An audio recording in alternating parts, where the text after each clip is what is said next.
Hello, everybody, and welcome back to the Major Step Podcast here on WSVC Radio. My name is Colt Easterling, and as always, I'm joined by my co-host, Andrew Lucuski.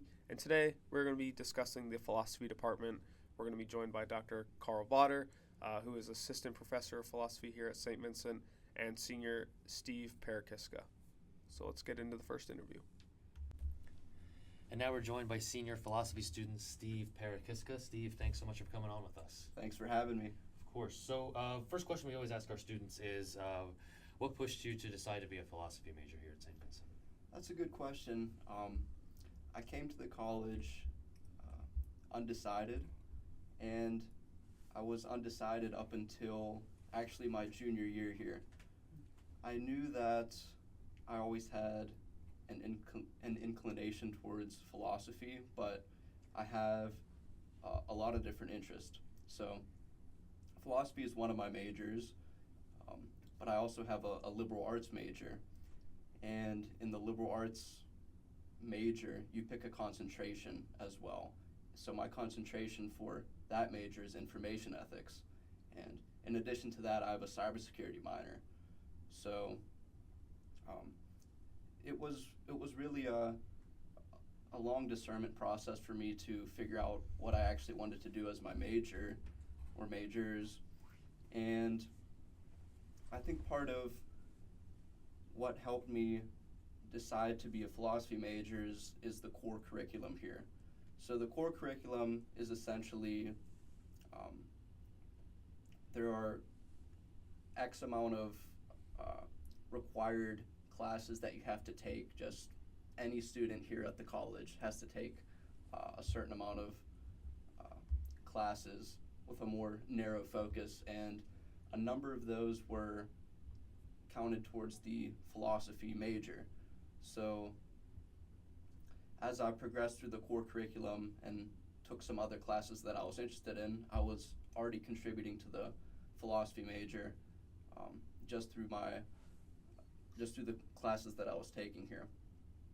As far as what really drew me to philosophy as a major, I think a big part of it is having to do with just becoming more articulate, having an understanding of some of the foundational thinkers and ideas that helped us to get to this point in history where we are.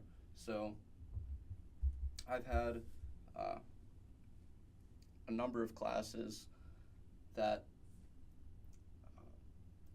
span a wide range of time periods in the philosophy department. So I've taken ancient philosophy, I've taken medieval, contemporary, modern philosophy classes that span really a large thousands of years worth of history. So yeah, I think what really drew me to the department is just having a good holistic view of philosophy and how we got to where we are today. It's a very holistic answer. Yes.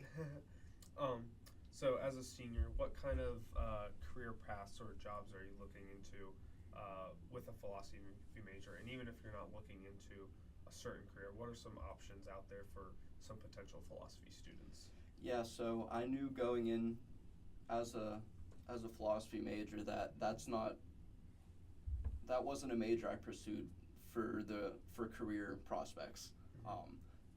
There's kind of that stereotype that actually when I first got to the college here and was talking to my advisor, who is in the physics department, he told me that with a philosophy degree that I would be essentially like flipping hamburgers. And so I kind of knew what I was getting into. Like you don't particularly get into philosophy with career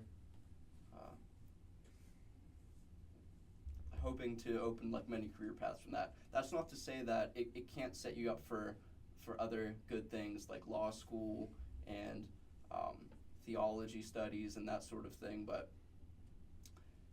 philosophy isn't something that I took to open really career prospects for me. It's more of a personal and spiritual development thing for me. As far as what are my plans after graduation here, I live in Pittsburgh, and Pittsburgh's a big union city, so I'm going to apply for electrician apprenticeship and some different union-related gigs because they have good benefits and that sort of thing. But philosophy is something that even if you don't get a job in that particular field, it helps me to become a better thinker, it expands my vocabulary, and it's going to help me no matter what career, life path, anything that I just decide to pursue. Yeah, I think it's a good path to just a well-rounded general education. What are some of the typical classes like? Are they more lecture-based, seminar-based? Is it a combination of both? Does it depend on the class? Yeah, that's a good question. So if you're gonna take the philosophy major here, I believe you are required to take a number of these like Socratic seminar classes. So there is a good spread of lecture, seminar, different kinds of formats of classes. So for example, for the Socratic seminar, the way that class worked is you meet about 4 or so times a semester, maybe 4 to 6 times in a semester, and there might be a certain book that is the focus of our discussion. So I remember, I think it was freshman year, the book that we focused on it's called Lost in Thought. It's a book by Dr. Zena Hitz, and we essentially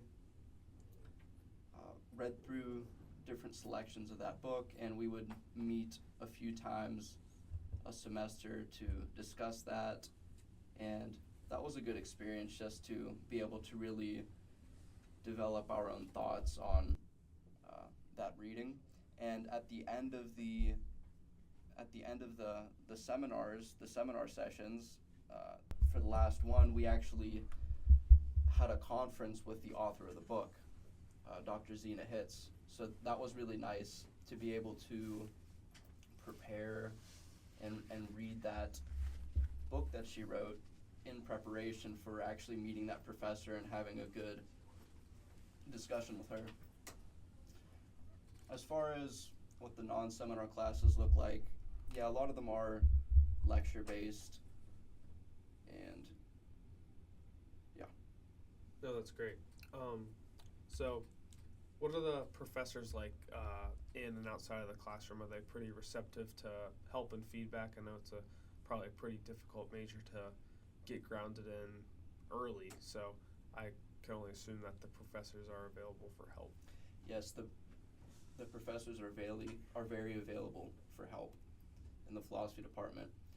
One of the main motivating factors for me to come to St. Vincent College was that it's a small Catholic school that isn't too far from my home in Pittsburgh. And the reason why this criteria of being a small college was so important to me is because I wanted to be able to have that one-on-one time with the professors in a small classroom environment where I feel like I'm going to be accountable for showing up to class even when I don't feel like it. Because when there's 10, 20 kids in a class and you're not there, your contributions are going to be missed. Yeah. And you're going to be noticed. So as far as the professors in this department, they're all great.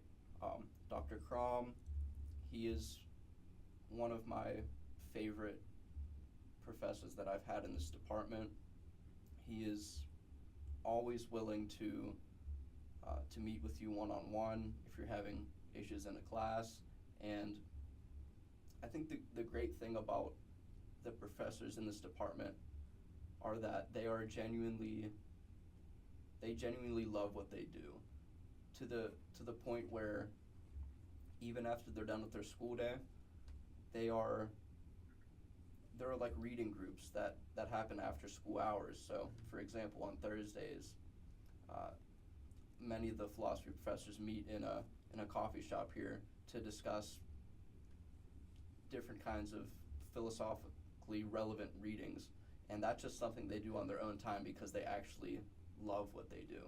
So that's a huge benefit of studying here. Yeah, 100%. Do you have any just general final thoughts about the philosophy department? Any good things you want to say about it? Yeah, there's a lot of good things to say.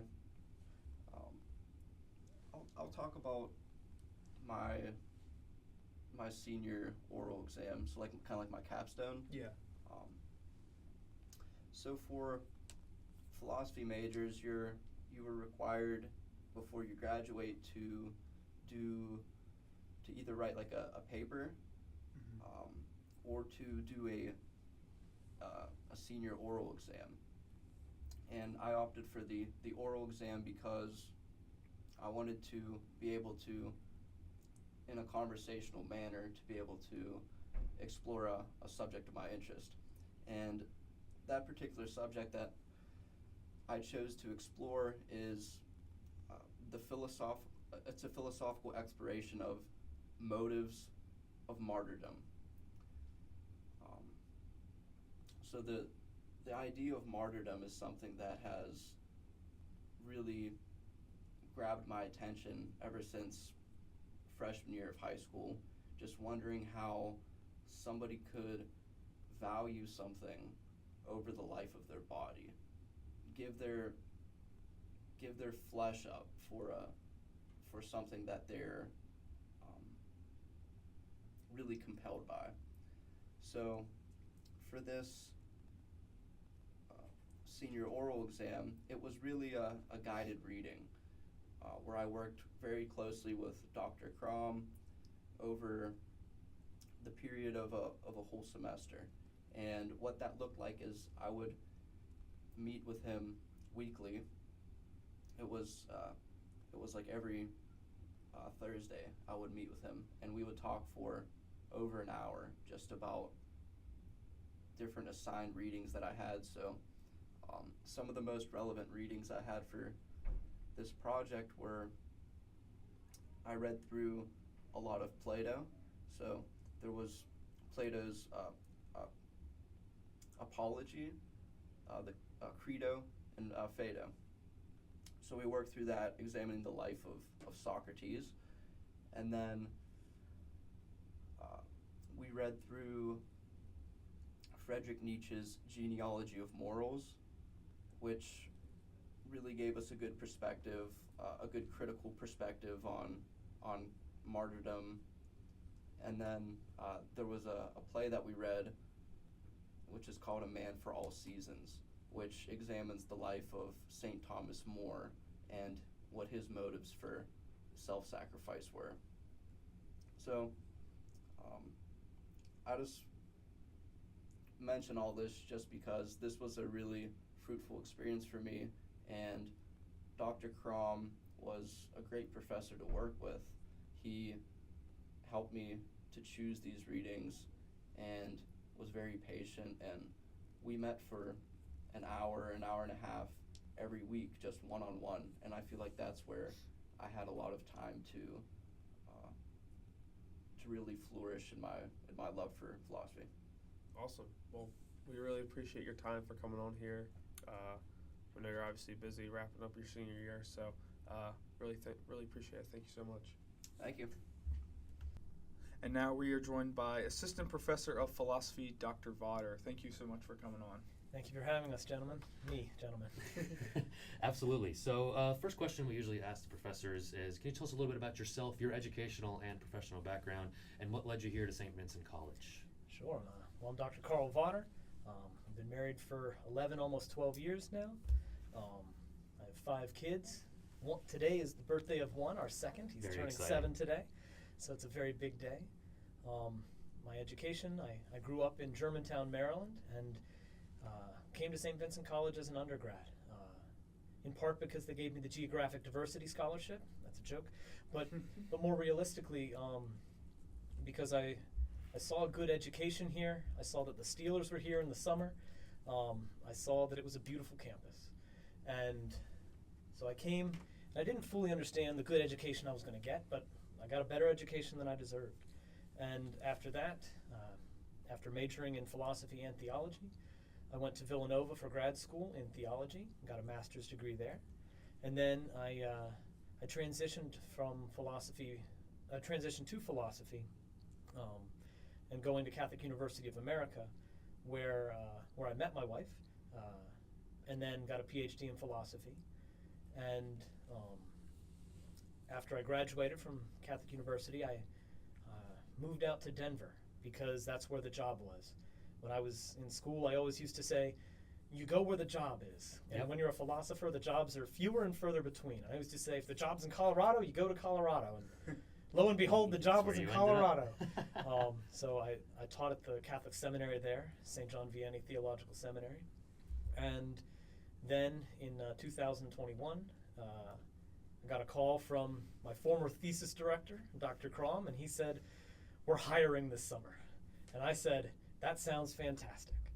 The job in Denver was fantastic. I loved it out there. But it was really far from family. And so it was very, in addition to coming home to St. Vincent, it was just very advantageous to be a lot closer to my parents and my in-laws. And the opportunity to teach undergrads again was something I greatly looked forward to. Seminarians are wonderful to teach, but they don't always ask you the hard questions. Undergrads will ask you the hard questions. Right. They aren't going to be won over easily.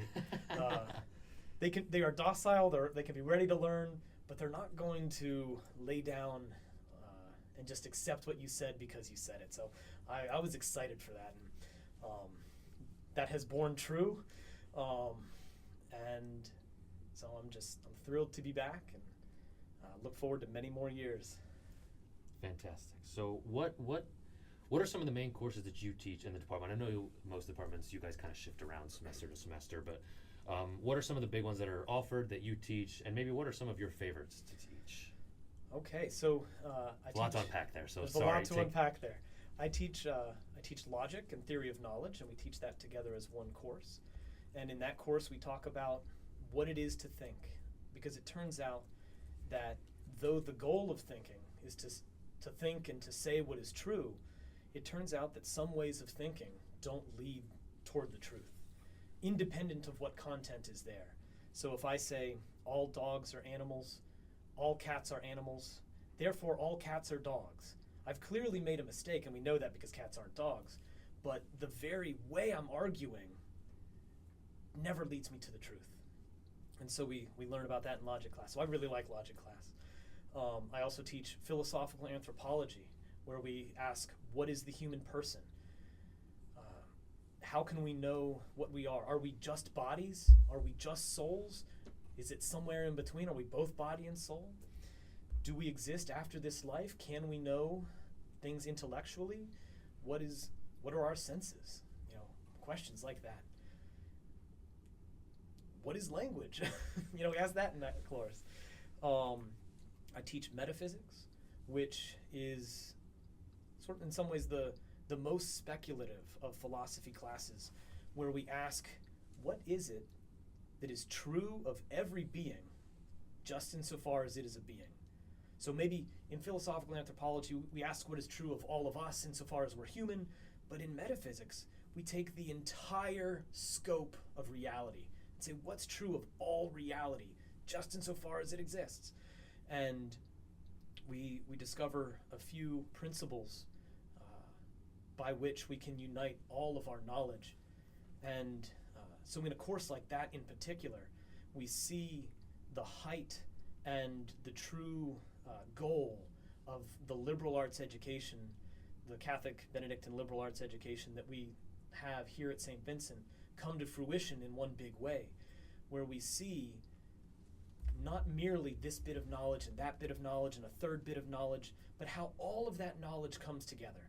how is it that what I'm doing in my environmental science major connects with what I'm doing in my history class, connects with what I'm doing in any other class. Mhm. We bring all of that together in our philosophy classes, and perhaps especially in metaphysics, and really study the universe as a universe turned toward one, from the Latin. And so there's that class. I also teach a number of the core seminars, the listening seminar, the loving seminar, and then we also teach ethics. We teach, and we have a variety of ethics classes. So there's ethics where we just call it ethics, where we talk about how it is that we should reason about what we should do, and we discuss various ways that have been proposed as the right way of thinking about action. And then we also have a variety of what we call applied ethics courses, so ethics and technology, environmental ethics, things like that. We have a course in the core called Love, Dignity, and Justice, where we talk about the dignity of the human person and how we should act and love each other. And then we have courses on social philosophy. We have courses on the relationship between philosophy and theology, courses like that. Quite a broad scope of classes. Yeah, Yes. Sure. absolutely. Philosophy covers it all. Yes, it does. There's a reason that all of your professors have PhDs, Doctor of Philosophy. Yep, that's That's right. very true. What are some common pairings that you guys see in the philosophy field with either minors or majors, like things that go well with the philosophy major? So one of the things we like to say about philosophy is it is a great second major. I mean, some students take it as a first major, and that's fantastic. But philosophy truly pairs with any other major, because in any major that, you're going to be studying something, and then philosophy helps you situate that something within the whole scope of reality, and within the giant questions: how should I act? Who am I? Where do I belong? Those questions are explicitly taken up in philosophy. And so really anything. But very frequently we see theology paired with philosophy, we see politics paired with philosophy, we see English paired with philosophy. But then we also see, especially among minors, students who have a physics major or a chemistry major, one of those majors that has lots of credit requirements, but there's just enough space to squeeze in a minor in Sure. philosophy. Yeah. So really anything but those in particular. Interesting. Okay. So what are the typical classes like in the classroom? There's lots of different varieties now. There's sciences have the labs. Business tends to be more lecture based. How is a philosophy course set up? So a philosophy course is going to revolve around reflection upon experience and sustained and systematic reflection upon experience. And the way that we like to do it here at St. Vincent is especially through reading through the history of philosophy. So you will read through Plato and Aristotle, St. Augustine, Plotinus, St. Thomas Aquinas, John Duns Scotus, William of Ockham, John Locke, Rousseau, Hobbes, Husserl, Heidegger. You'll hear names like these, and you'll read through reflection upon, by and large, the same sort of experience, this human experience, from all of these figures. And so you can expect in a philosophy class to have a reading ahead of time and then to discuss the reading, both to try to understand what was said, because these texts are really hard, but also to try to figure out what's the truth. Because you're going to hear various articulations of what human nature is, or something like that, and it matters which one is true. So we read a variety of them, and we try to figure out what is the truth of the matter. And so there's a lot of discussion. Some of the professors run pure seminars where it's very much student-led and it's pure discussion. And then I'm not quite that way. I've tried pure seminar, and I'm just not that great at it. So instead, I do a little bit more of a lecture style, but lots and lots of questions.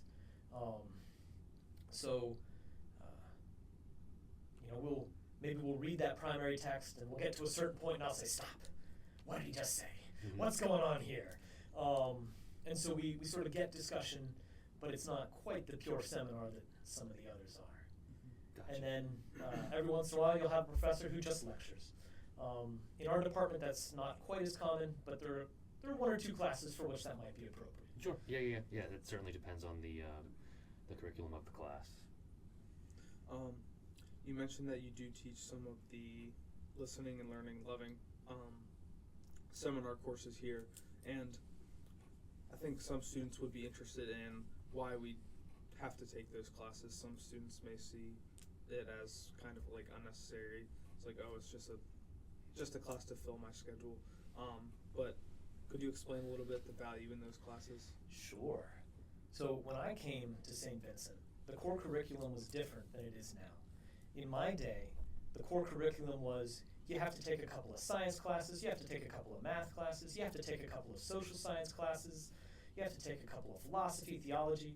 You sort of went to a couple of departments and you took a class.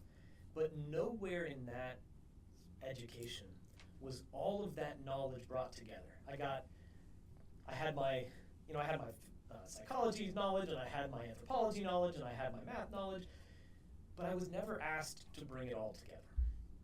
And those three core seminars are precisely where we bring it together. We say, what is the connection between all of this knowledge?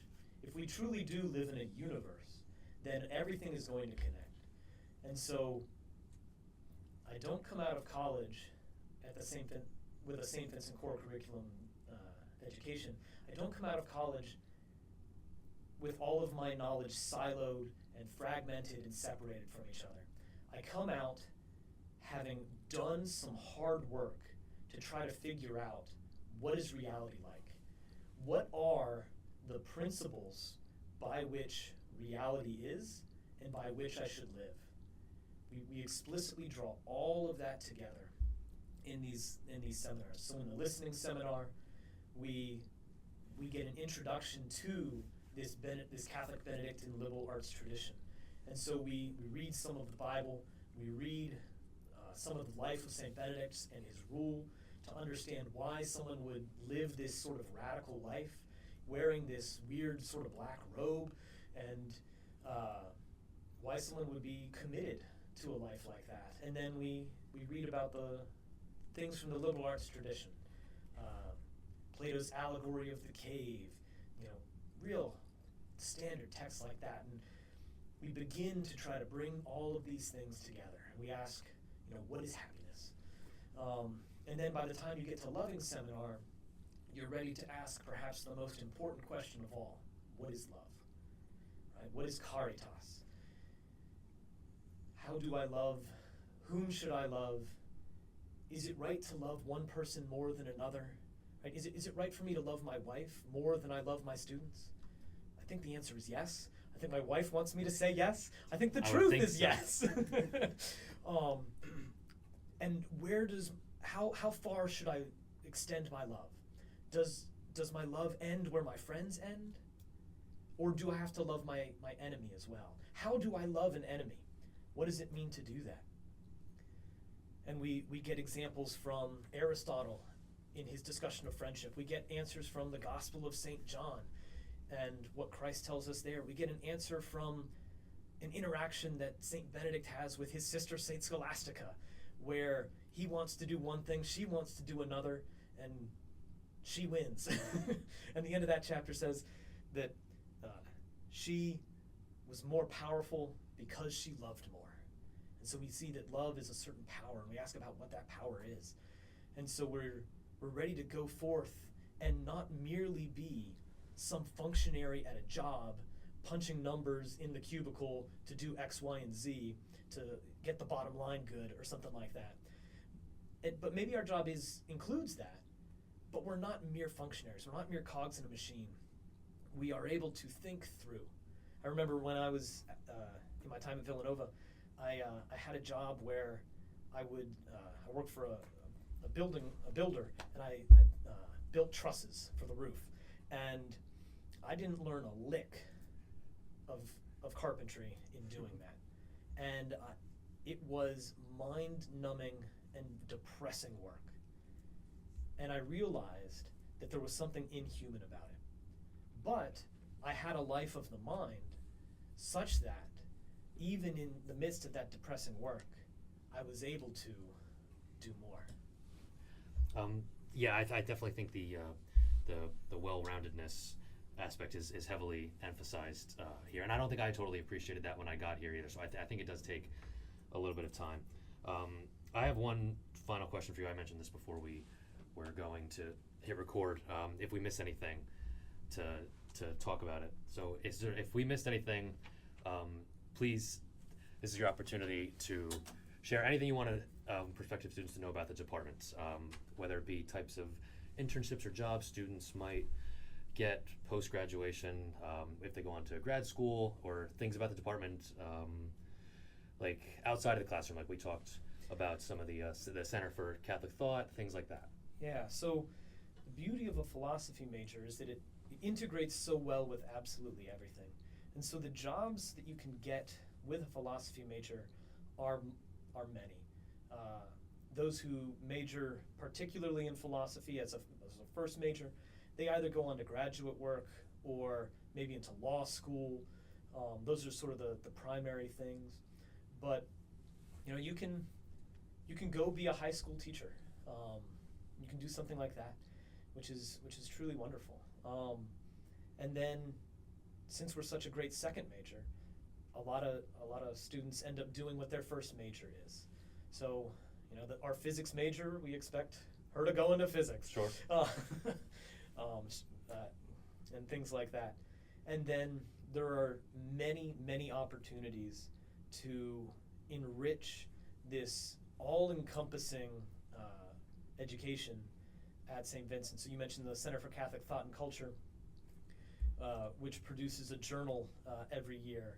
So you can contribute, even as an undergrad, to that journal if you like, and has all sorts of activities throughout the year. And there are lectures, and there are reading groups, so that so this semester, the reading group is focusing on C.S. Lewis's Screwtape Letters. And so just reading through a good and classic text without any sort of grade on the line, but simply for the good of the discussion. Seeing that not everything has to be useful. I think that's something that we didn't quite say yet. That an education at St. Vincent shows you that while it is good to be useful in many ways, utility is not the measure of your worth. And that there are some things that are good just in themselves. And one of them is you, and another one is thinking about what is true, thinking about what is good, thinking about what is beautiful. And so we have all sorts of things like that. And then there's a tremendous integration between faculty and the student life on campus. So in the fall, I participated in the faculty masked singer event, which was held for the first time.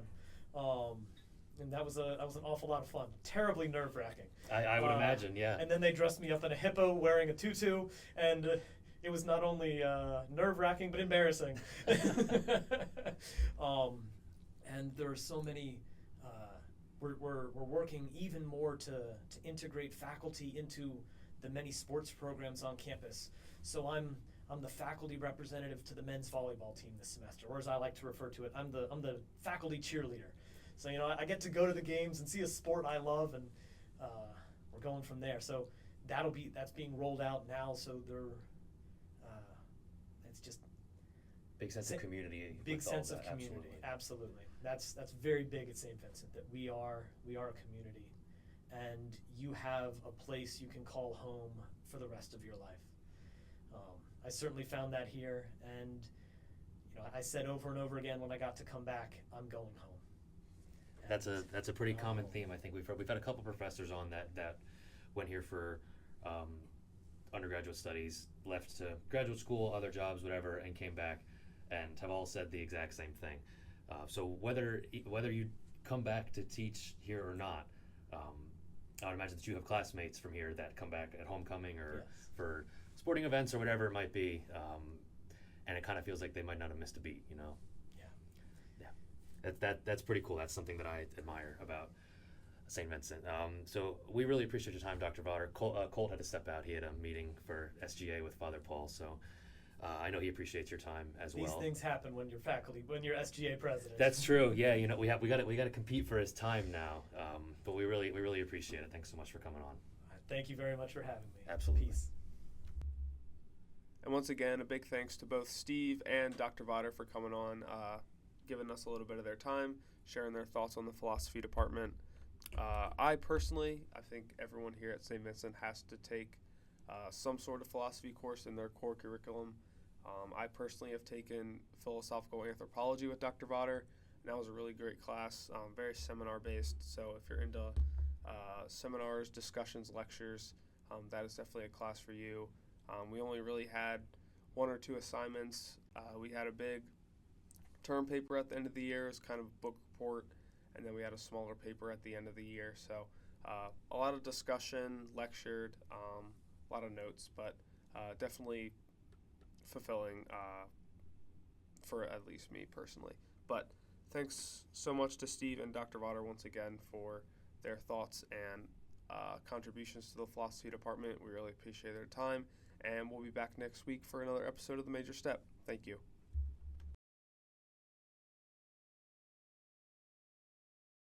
Hey there, listeners. I'm Matt Boyer, station manager of WSVC Radio.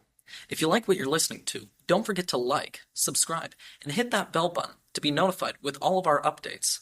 Every day, one of our shows will be releasing a new episode. Stick around and tune in.